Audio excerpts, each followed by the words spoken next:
Tumsifu Yesu Kristo. Ndugu zangu wapenzi watazamaji wa Visiga Seminari TV, karibuni tusikilize masomo ya Dominika ya 4 ya Kwaresma mwaka A wa Kanisa.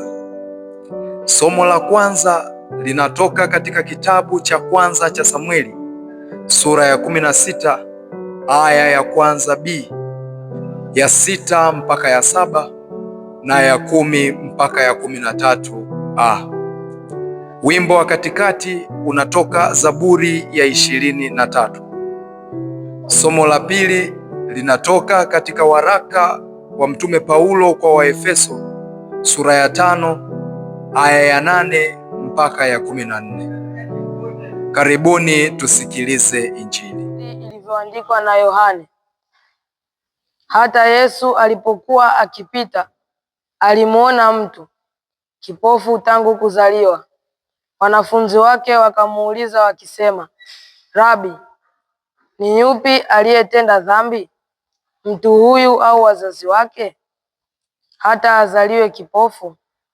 Yesu akajibu, huyu hakutenda dhambi wala wazazi wake, bali kazi ya Mungu zihirishwe ndani yake.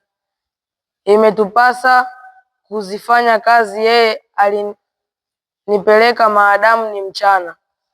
Usiku waja asipoweza mtu kufanya kazi.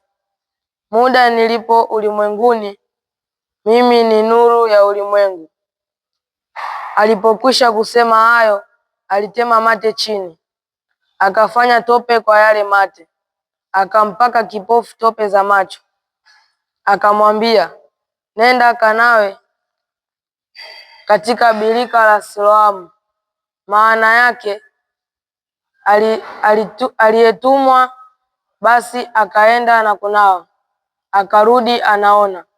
Basi jirani zake na wale waliomuona zamani kuwa ni muombaji wakasema, je, huyu si yule aliyekuwa akiketi na kuomba?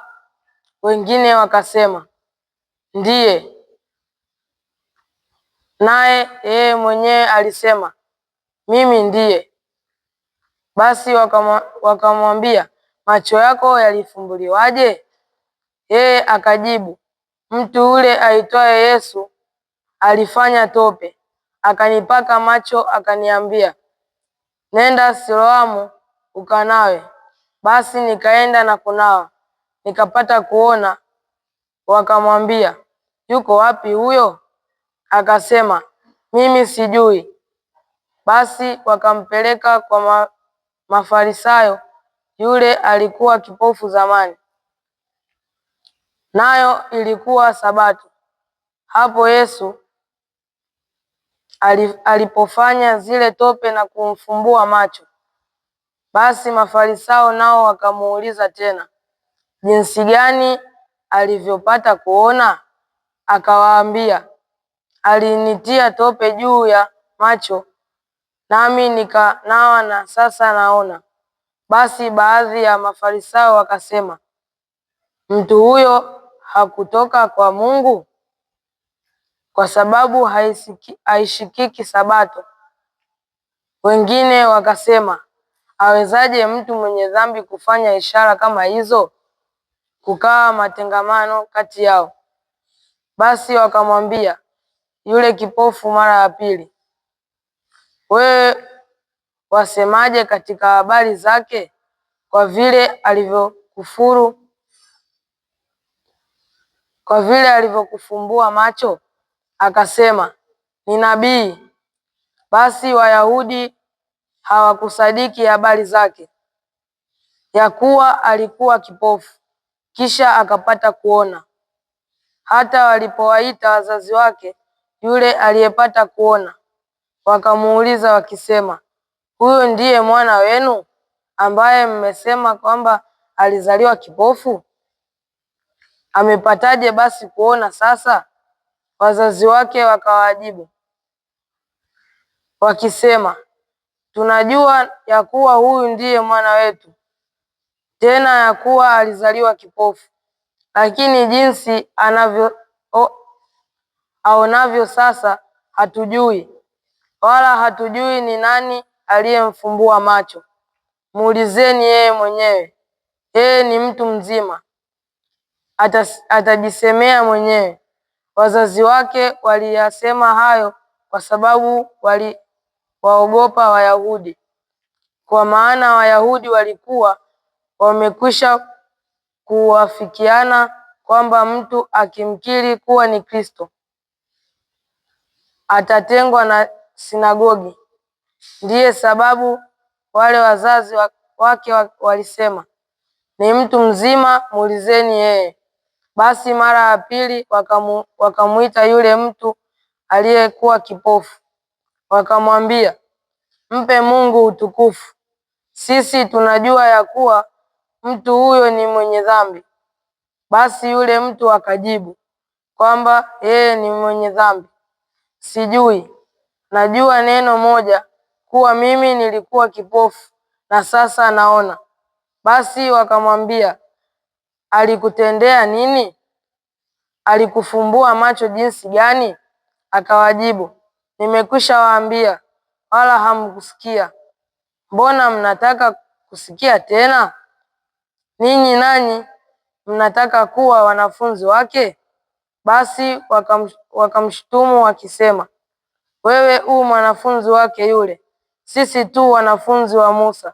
Sisi tunajua ya kuwa Mungu alisema na Musa, bali yule hatujui atokako. Yule mtu akajibu akawaambia, hii ni ajabu kwamba ninyi hamjui atokako, naye alinifumbua macho. Twajua ya kuwa Mungu hawasikii wenye dhambi, bali mtu akiwa ni mcha Mungu na kufanya mapenzi yake humsikia huyo. Tokea hapo haijasikiwa ya kuwa mtu amefumbua macho ya kipofu ambaye alizaliwa hali hiyo. Kama huyo asingalitokea kwa Mungu, asingeweza kutenda neno lolote. Wakajibu wakamwambia, ama wewe ulizaliwa katika dhambi tupu, naye unatufundisha sisi? Wakamtoa nje. Yesu akasikia kwamba wamemtoa nje, naye alipomwona alisema, wewe wamwamini Bwana? Nipate kumwamini. Yesu akamwambia, umemwona naye anayesema nawe ndiye? Akasema, naamini Bwana. Akamsujudia. Yesu akasema, mimi nimekuja ulimwenguni humu kwa hukumu, ili wao wasioona waone, nao wanaoona wawe vipofu. Baadhi ya Mafarisayo waliokuwapo pamoja naye wakasikia hayo, wakamwambia, je, sisi nasi tu vipofu? Yesu akawaambia, kama mngekuwa vipofu msingekuwa na dhambi, lakini sasa mwasema, twaona, basi dhambi yenu inakaa. Neno wa Bwana. Ulikuwa nami mseminaristi mdogo wa kidato cha kwanza, Patrick Emmanuel. Usisahau kusubscribe, kulike, kucomment na kushare chaneli yetu. Visiga Seminari TV, chanzo cha maarifa, malezi na tafakari ya kila siku. Tumsifu Yesu Kristo.